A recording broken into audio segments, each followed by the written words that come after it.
புதிய தலைமுறை நேயர்களுக்கு வணக்கம். ஆகஸ்ட் 22ஆம் தேதி சென்னை டே செலிப்ரேட் பண்ண போறோம். சென்னை அப்படின்னு சொன்னாலே நிறைய பேருக்கு நிறைய மெமரிஸ் இருக்கும், எக்ஸ்பீரியன்ஸ் இருக்கும். வெளியூர்ல இருந்து வந்தவங்களாக இருக்கட்டும், இல்லைனா சென்னையில பிறந்து வளர்ந்தவங்களா இருக்கட்டும், சென்னை நிறைய விஷயங்களை கொடுத்துருக்கும். வேலையா இருக்கட்டும், இல்லைனா ஒரு ஹெல்ப், அன்எக்ஸ்பெக்டடான டைம்ல கிடைச்ச ஹெல்ப் அப்படின்னு நிறைய மெமரிஸ் இருக்கும். அப்படி சென்னை பத்தின தன்னோட மெமரிஸ், எக்ஸ்பீரியன்ஸ், நல்லது கெட்டது அப்படின்னு நிறைய விஷயங்களை மக்கள் நம்ம கூட ஷேர் பண்ணியிருக்காங்க. சென்னையில பிடிச்ச ஃபுட் என்னவா இருக்கும், எக்ஸ்ப்ளோர் பண்ணணும்னு நினைக்கிற இடங்கள் எது, கொஞ்சம் வருஷத்துக்கு முன்னாடி சென்னை எப்படி இருந்துச்சு, இப்போ எப்படியெல்லாம் மாறி இருக்கு அப்படின்னு நிறைய இன்ஃபர்மேஷன்ஸையும் நம்ம கூட ஷேர் பண்ணியிருக்காங்க. அதை பற்றி தான் இந்த வீடியோவில் பார்க்க போகிறோம். எவ்வளோ பிளேஸ் போனாலும் சென்னை மாதிரி எனக்கு வரவே வராது. சென்னை மாதிரி எங்கேயுமே வராது. I love you Chennai. எப்பேற்பட்டவங்களும் இங்கே வந்து ஓவரா நல்லா இருக்காங்க. எங்க போனாலும் வந்துட்டு சென்னையோட நைட் லைஃப் வந்து கிடைக்காது. மெரினா பீச், பெசன்ட் நகர், நாங்கள் சுத்தாத ஏரியா இல்லை, சென்னையில் பார்க்காத இடமும் இல்லை. நாங்கள் 2 பேரும் சிங்கப்பூர்லேருந்து வந்திருக்கிறோம். எப்போ வந்தாலும் டி நகருக்கு வராமல் நாங்கள் போகவே மாட்டோம். ஸோ நான் லண்டன்லேருந்து வரேன். இங்கே மல்லிப்பூ ரொம்ப நல்லா வாசம் இருக்கும். ஸோ அது ரொம்ப மிஸ் பண்ணுவேன். சென்னை வந்து gave me life. Safety is very good. Especially women safety சென்னையை பொறுத்த வரைக்கும் ஒன்றும் ப்ராப்ளம் கிடையாது. டெல்லிலாம் பார்த்தீங்கன்னா ரொம்ப ஒஸ்ட். இங்கே இருக்கவங்களாம் ரொம்ப லைக் பியூரான சோல் இருக்காங்க. ஏன்னா நிறைய பீச் இருக்கு. ஸோ ரிலாக்ஸேஷனுக்கு இந்த மாதிரி மழை காலத்துலலாம் போய் அங்கே போய் தனியாக போய் உட்காந்தோம் அப்படின்னா ஏதாவது நல்ல ரெஃப்ரெஷிங்கான மூமெண்ட்ஸ் கிடைக்கும். ஆக்சுவலி சென்னை வந்து இட் ஹஸ் டாட் மீ, என்ன நடந்தாலும் நெக்ஸ்ட் டே நீ எந்திரிச்சு போய் தான் ஆகணும், உனக்கு வர வழி இல்லை. நல்லா வாழ்க்கை கற்றுக்கிட்டு சென்னை தான். I am from US. என் பசங்களுக்கு நிறைய தமிழ் சொல்லி கொடுத்த இடம் இது.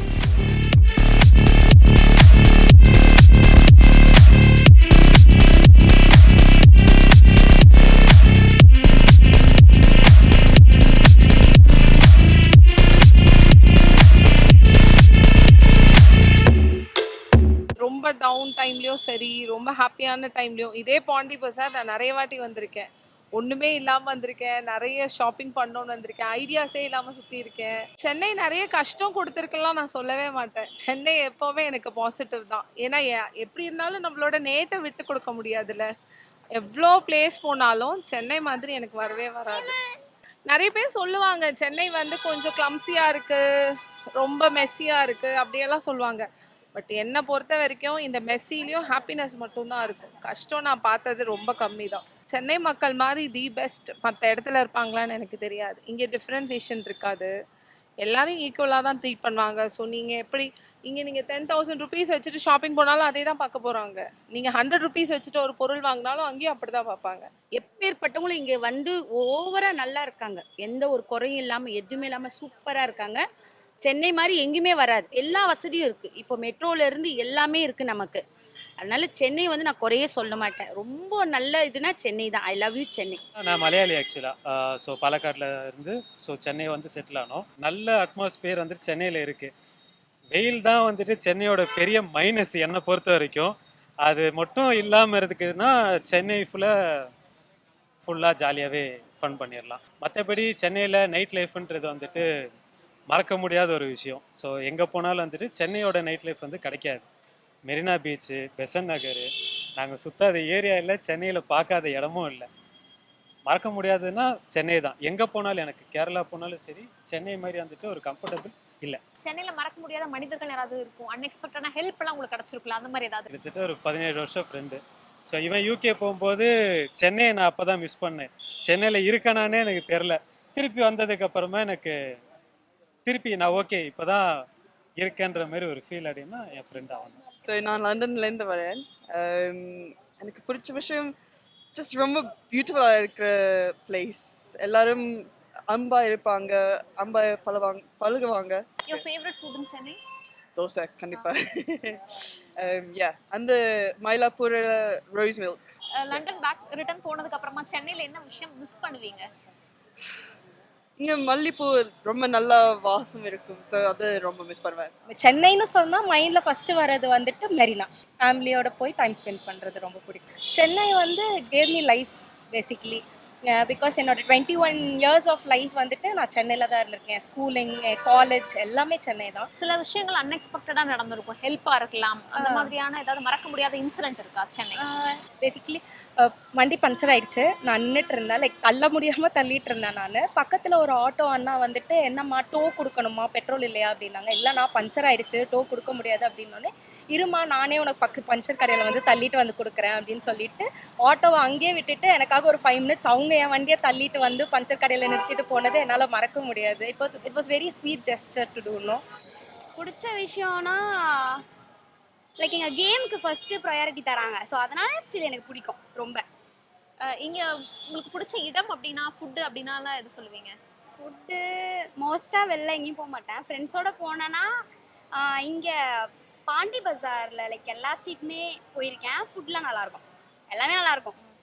எந்த ஊர்லேருந்து வரீங்க? ஊரில் கிடைக்காத விஷயம் சென்னையில் எது கிடைக்கும்? என்னோட சொந்த ஊர் வந்து கள்ளக்குறிச்சி. நான் வந்து ஸ்டடீஸ்க்காக தான் இங்கே வந்திருக்கேன். அங்கே கிடைக்காது என்னென்னா லைக் அங்கே அவ்வளோவா எக்ஸ்ப்ளோர் பண்ண முடியாது. ஸ்டில் ஃபேமிலி அந்த ஒரு மாதிரி ஒரு சர்க்கிள்குள்ளே இருக்கும். லைக் இங்கேனா உனக்கு தெரியும் நீ போ அப்படின்ற மாதிரி ஒரு ஃபேமிலி பேக்ரவுண்டே எனக்காக லைக் சேஞ்ச் ஆன மாதிரி இருக்கும். சென்னை மக்களை பற்றி சொல்லுங்கள். இங்கே இருக்கவங்களாம் ரொம்ப லைக் பியூரான சோல் இருக்கவங்க. ஸ்டில் எதுவாக இருந்தாலும் ஒரு சின்ன ஹெல்ப்பாக இருந்தாலும் எதுவாக இருந்தாலும் ஓகே நாங்கள் பண்ணுறோம் அப்படின்னு வந்திருக்கவங்க. ஸோ நல்லா இருக்குது சென்னை. சென்னை வரணும்னு சொல்லும்போது ஃபர்ஸ்ட் உங்கள் பேரண்ட்ஸ் என்ன விஷயங்கள்லாம் பயந்தாங்க? சேஃப்டி இருக்குமா, லைக் அங்கே ஸ்டடீஸ் எப்படி இருக்கும், நான் அங்கேயும் கேமில் இருந்தேன். ஸோ அது எப்படி இருக்கும் அப்படின்ற இதில் இருந்தாங்க. இப்போ அது கிடையாது. ஓகே நான் தனியாக போனாலுமே ஸ்டில் என் வீட்டில் ஒரு கால் வராது. ஏன்னா சேஃபாக போயிட்டு வந்துடுவான்ற ஒரு நம்பிக்கை இருக்குது. இப்போ சென்னை வந்ததுக்கப்புறம் நம்ம மாறுறது வேற, பேரண்ட்ஸ் சில விஷயங்கள் வந்து சேஞ்ச் ஆயிருப்பாங்களா? அது மாதிரி நான் வந்து என்னை வெளியில் போகிறது, நான் அந்த மாதிரி மேட்ச் போகிறேன்னு சொன்னால் அதை அக்செப்ட் பண்ணிக்க மாட்டாங்க. ஸ்டில் அப்பா ஊரில் தான் இருந்திருக்காங்க, அவங்களுக்கு அந்த இதுக்கு தான் இருக்காங்க. பட் இங்கே வந்ததுக்கப்புறம் நீ போ, நீ விளையாடு அப்படின்னு ஒரு மாதிரி மோட்டிவேட் பண்ணுறாங்கன்னா இங்கே வந்ததுக்கப்புறம் தான். பிறந்து வளர்ந்ததெல்லாம் சென்னை தான். சென்னை விட்டு வெளியில் போயிட்டு ஒரு 1 வீக் 10 டேஸ் எங்களால் இருக்க முடியும். ஆனாலும் எங்களுக்கு சென்னை ரிட்டர்ன் வந்தால் தான் பீஸ்ஃபுல்லாக இருக்கும்.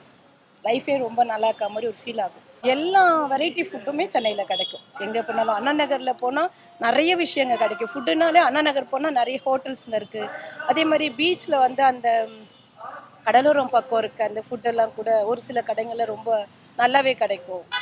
சென்னையில் எவ்வளோ பணம் இருந்தால் மாதம் சமாளிக்க முடியும்? அதுதான் அது வந்து இப்போது 2 விதமாக நான் சொன்னேன். நான் 5000 ரூபாய் வச்சு ஓடிட்டு இருக்க லைஃப்பும் ஓட்டிட்டு தான் இருக்காங்க அவங்களோட கன்சியூம் பண்ணுறதை பொறுத்து. அதை வந்து ஒரு 2 லட்ச ரூபா மாதத்துக்கு இருந்தால் அது பத்தாதவங்களும் வந்து இருக்க தான் செய்கிறாங்க. சேஃப்டி சென்னையில் சேஃப்டின்றது நம்ம நார்த் சைடை கம்பேர் பண்ணும்போது வந்து சென்னை வந்து சூப்பரு, தமிழ்நாடுமே சூப்பர் தான். பட்டு சில டைமுக்கு வந்து ரவுடிசம் அது இதெல்லாம் கொஞ்சம் இருக்க தான் செய்யுது. அதெல்லாம் கொஞ்சம் வந்து கவர்மெண்ட் கண்ட்ரோல் பண்ணிட்டு தான் இருக்காங்க. மேலும் இன்னும் இது பண்ணணும். லேடிஸ்க்கு மேக்ஸிமம் சேஃப்டியாக தான் இருக்காங்க. இந்த செயின் ஸ்னாப்பிங்லாம் இப்போ கொஞ்சம் ரொம்பவே கம்மியாயிடுச்சு. அது ஃபஸ்ட் இருந்த மாதிரி இல்லை. பாண்டி பஜார் டபுள் சைட் டிராஃபிக்கு, இவ்வளோ வெஹிக்கிள்ஸ் கிடையாது. எங்கள் பேரில் சைக்கிள் வச்சுருந்தாலே பெரிய விஷயந்தான். இப்போ 2 வீலர்ஸே ரொம்ப ஜாஸ்தியாகிடுது. இதே பாண்டி பஜாரில் என்னோட எங்கர் டேஸ் ஸ்கூலிங் டேஸ்லலாம் சர்வசாதாரணமாக நாங்கள் நடந்து போயிருக்கோம். இன்றைக்கி நடக்கிறதுக்கே ரொம்ப கஷ்டமாக இருக்குது. எக்கச்சக்க parking. T Nagar has been taken over by parking. We have never seen T Nagar like this in our younger days. Actually free, எங்கே போனாலும் ரோட்ஸ்லாம் ரொம்ப ரொம்ப ஃப்ரீயாக இருக்கும். இந்த ரோடு கடைசியில் தான் என்னோடய ஸ்கூலு. சென்னை அப்படின்னு சொன்னால் உங்களுக்கு ஞாபகம் வர்ற முக்கியமான 3 விஷயங்கள்லாம் என்ன சொல்லுவீங்க? Beach, central railway station and zoo. பழைய zoo which was near central railway station. அப்படி தான் சென்ட்ரல் ரயில்வே ஸ்டேஷனே எங்களுக்குலாம் பழக்கம். அந்த ஜூக்கு போவோம், அங்கே தான் வந்து சர்க்கஸ் நடக்கும் அப்போல்லாம். சென்னை மக்களை பற்றி சொல்லுங்கள். சென்னை மக்கள் ஆல்வேஸ் ஹெல்ப். ஒரு அடி வரணும்னா 4 அடி வருவாங்க, including me. Safety is very good, especially women safety. சென்னையை பொறுத்த வரைக்கும் ஒன்றும் ப்ராப்ளம் கிடையாது. டெல்லிலாம் பார்த்தீங்கன்னா ரொம்ப ரொம்ப ஒஸ்ட்டு. எங்கேருந்து வந்தாலும் சென்னையில் வந்தால் பிழைச்சிக்கலாம்னு சொல்லுவாங்க. அப்சல்யூட்லி, சென்னையில் வந்தால் நல்லா பிழைச்சிக்கலாம். People are very good. ஆதரவு கொடுக்குற பீப்புள், எப்பவுமே வந்து ஃப்ரெண்ட்லி பீப்புள். எவ்வளோ இருந்தால் சென்னையில் ஒரு மாதத்தை ஓட்ட முடியும் சார் பேசிக்காக? என்கிட்ட நீங்கள் சொன்னீங்கன்னா 20,000 தான் ஓட்டு வேணாம். மோர் தென் சஃபிஷியன்ட்டு. அஃப்கோர்ஸ் இப்போ வந்து ஹவுசிங் கொஞ்சம் காஸ்ட்லியாக இருக்குது. அது ஒரே ஒரு பிரச்சனை இருக்குது. நான் சொல்கிறது அதர் தேன் ஹவுசிங் 20,000 ரூபா தான். நல்லா சாப்பிட்லாம், நல்லா போகலாம். நெகட்டிவான விஷயம், பிடிக்காத விஷயம் அப்படின்னா டிராஃபிக். திரும்பி ஊரெல்லாம் தோண்டி வச்சுருக்காங்க. அதுதான் இப்போ பிடிக்கல, ரொம்ப கஷ்டமாக இருக்குது. வெளியே போகும்போது சென்னை எவ்வளோ மிஸ் பண்ணுவீங்க? எனக்கு சென்னையோட பீச்சஸ் தான் ரொம்ப மிஸ் பண்ணுவேன். ஏன்னா நிறைய பீச் இருக்குது. ஸோ ரிலாக்ஸேஷனுக்கு இந்த மாதிரி மழை காலத்துலலாம் போய் அங்கே போய் தனியாக போய் உட்காந்தோம் அப்படின்னா ஏதாவது நல்ல ரெஃப்ரெஷிங்கான மூமெண்ட்ஸ் கிடைக்கும். ஸோ அதுதான் really miss in Chennai. Chennai உங்களுக்கு என்ன மாதிரியான நல்ல எக்ஸ்பீரியன்ஸ்லாம் கொடுத்துருக்கு? ஆக்சுவலி சென்னை வந்து it has dot me like என்ன நடந்தாலும் நெக்ஸ்ட் டே நீ எந்திரிச்சு போய் தான் ஆகணும். உனக்கு ஒரு வழி இல்லை. நீ வந்து how much ever you have downfall or ரொம்ப ஹையில் இருந்தாலுமே நீ ஓடணும், நீ ஓடிக்கிட்டே தான் இருக்கணும், அப்போ தான் வந்து உன்னால் வந்து முடியும். ஏன்னா இன்னைக்கு கூட காலையில் நான் ரோட் கிராஸ் ஜிம்லேருந்து ரோட் கிராஸ் பண்ணணும், என்னால் கிராஸ் பண்ண முடியல, நான் அவ்வளோ டிராஃபிக்காக இருந்துச்சு. அந்த பாட்டிக்கு ஒரு 72 வயசு இருக்கும். அவங்க என்னை கையை பிடிச்சிட்டு கூட்டிகிட்டு போகிறாங்க. அவங்களுக்கு இருக்கிற தைரியம் கூட எனக்கு இல்லை இந்த வயசுலன்றப்போ I felt very bad. Okay, அப்போ அந்த பாட்டிக்கே அப்படி இருக்கும்போது நம்மலாம் எவ்வளோ தில்லாக இருக்கணும் அப்படின்னு தான் ஐ ஃபெல்ட். ஸோ அந்த ஒரு மக்கள், நம்ம மக்கள்னு இருக்கும்ல, வெளிநாட்டில் போயிட்டு வந்துட்டு எப்பா நம்ம மக்களை மிஸ் பண்ணிட்டோப்பா அப்படின்னு இருக்கும்ல, அந்த மாதிரி சுச்சுவேஷன்ஸ்லாம் இப்போ இருக்கு. இங்க பொதுவா எப்படி ஹெல்பிங் டெண்டன்சிலாம் இங்க எப்படி இருக்கும்? மக்கள் எப்படி ஹெல்ப் பண்ணுவாங்க? எங்கேயா சும்மா போய் கேட்டாலே ஹெல்ப் பண்ணுவாங்க. யூகேலலாம் திரும்பி பார்த்தா கூட நீ விழு நான் பார்த்துக்கிறேன் அப்படின்றவங்க அப்படிதான் இருக்கும். பட் இங்கே அதான் சொல்கிறேன்ல, ஒரு ரோட் கிராஸ் பண்ணிட்டு கூட ஒரு தாத்தா பாட்டிலாம் வராங்கன்றப்போ இதெல்லாம் வந்து ரொம்ப சர்வசாதாரணம். நாங்கள் 2 பேரும் சிங்கப்பூர்லேருந்து வந்திருக்கிறோம். நாங்கள் வருஷம் வருவோம் சென்னைக்கு ஹாலிடேஸ்க்கு. இந்த வாட்டி எங்களோட ஆனிவர்சரி செலிப்ரேட் பண்ணுறதுக்காக வந்திருக்கிறோம். எப்போ வந்தாலும் டி நகருக்கு வராமல் நாங்கள் போகவே மாட்டோம். நாங்கள் ஒரு 20 வருஷத்துக்கு முன்னாடி பார்த்த டி நகருக்கும் இப்போ பார்க்குற டி நகருக்கும் எவ்வளவோ டெவலப்மெண்ட் ஆகிருக்கு. ரொம்ப சூப்பராக இருக்குது. ரொம்ப சாலைகள், அப்புறம் இந்த கடைகள், நிறைய விஷயங்கள் வந்து புதுசாக பண்ணியிருக்காங்க. மக்களுக்கு வசதியாக பண்ணி கொடுத்துருக்காங்க இந்த அரசாங்கம். அப்புறம் சாப்பாடுனா டி நகர் தான், ஷாப்பிங்னா டி நகர் தான். அந்த மாதிரி எங்களுக்கு வந்து டி நகர் வரலைன்னா எங்களுக்கு இன்னும் சென்னை வந்து பிரயோஜனமே இல்லைங்கிற மாதிரி இருக்கும். அப்படி ஒரு ஃபீலிங் எங்களுக்கு சென்னை. அப்போது டி நகரில் வந்துட்டு இப்படி இங்கேருந்து அந்த கடைக்கு அந்த முனைக்கு நடக்கிறது, அந்த முனையிலேருந்து இந்த முனைக்கு நடக்கிறது ரொம்ப ஜாலியாக இருக்கும். மனசுக்கு ரொம்ப ரிலாக்ஸாக இருக்கும். பெங்களூர்ல இருந்து வரும். சென்னை அப்படின்னா உங்களுக்கு என்ன விஷயங்கள்லாம் பிடிக்கும்? சென்னைனாலே மெரினா பீச், அப்புறம் சாப்பாடு மெயின்லி விதவிதமாக சட்னிஸ் இருக்கும்ல, பர்ச்சேஸ் பண்ணலாம். மெயின்லி சரவணா ஸ்டோர்ஸ் இல்லை, சீப் அண்ட் பெஸ்ட். சென்னை மக்கள் எப்படி இருக்காங்க? மக்கள் வந்து எப்படி கண்டுபிடிக்கவே முடியாது, யார் தமிழ் யார் ஹிந்தி அப்படின்ட்டு.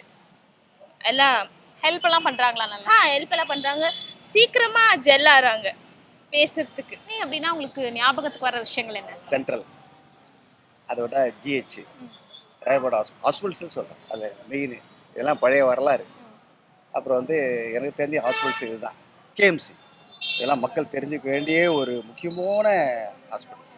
இதெல்லாம் வெள்ளைக்காரன் கண்டுபிடிச்சதெல்லாம், அவங்க கொண்டு வந்தா அதெல்லாம் மக்களுக்கு ரொம்ப தேவையான ஹாஸ்பிட்டல்ஸ். அது சென்னை ஃபுட்னா உங்களுக்கு எது ரொம்ப பிடிக்கும்? சென்னை பிரியாணி, எல்லா பிரியாணி அவ்வளோதான். சில சமயங்கள்ல வந்து ஊருக்கு போகலாம் அப்படின்ற சூழ்நிலைலாம் வந்திருக்கும். இங்க நிறைய கஷ்டம் கொடுத்துருக்கோம். கண்டிப்பா. ஆனாலும் இங்க இருக்க வச்சது எந்த ஒரு விஷயம்? எந்த விஷயம் அப்படின்னா இங்க இருக்க பீப்புள் தான். நான் ஃபார் எக்ஸாம்பிள் இப்போ நான் சென்னை ஒரு முக்கியமான ஜிம்முக்கு போய்கிட்டு இருக்கேன். அங்க இருக்க பீப்புள் தான் என்ன இன்ன வரைக்கும் சர்வே பண்ணி இருக்க வச்சுக்கிட்டு இருக்காங்க. ஊர்ல கிடைக்காத நிறைய விஷயங்களை சென்னை கொடுத்துருக்கலையா? சென்னை எல்லாமே கொடுத்து, A to Z கொடுத்துருக்கு, எல்லாமே கொடுத்துருக்கு. நிறைய ஃப்ரெண்ட்ஸ், அப்புறம் இப்படிதான் வாழ்க்கைன்னு ஒன்று கொடுத்தது சென்னை தான். வாழணும், இப்படி தான் வாழணும், நல்லா வாழணும் கற்றுக் கொடுத்தது சென்னை தான். I am from US.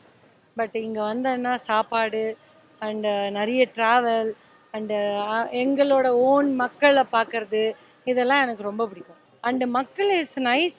இன்னும் கொஞ்சம் ஹெல்ப் வேணும்னா கொஞ்சம் முன்னு வந்து பண்ணலாம். ஆனால் அதே சமயத்தில் பயப்படுறாங்க மனுஷங்க கூட, அதுவும் இருக்குது. சென்னையில் உங்களுக்கு பிடிச்ச இடங்கள்? பிடிச்ச இடம் வந்து ஆரேபுரம். ஏன்னா வந்து இருந்த இடம், என் பசங்க வந்து என்ஜாய் பண்ண இடம், என் பசங்களுக்கு நிறைய தமிழ் சொல்லி கொடுத்த இடம் இது. ஏன்னா அவங்க வெளியிலேயே வளர்ந்தவங்க. அதுக்கு அவங்க ஊருக்கு வரும்போதெல்லாம் வந்து இந்தந்த மெமரிஸ் தே ஹாவ். இந்த தெரு போனால் அப்படின்னு. So it's well connected to the relatives and எங்களோட அம்மா, அப்பா, பாட்டி, தாத்தா அவங்களோடலாம் கனெக்டட் ஆனதுனால அவங்களுக்கு ரொம்ப பிடிக்கும் சென்னை.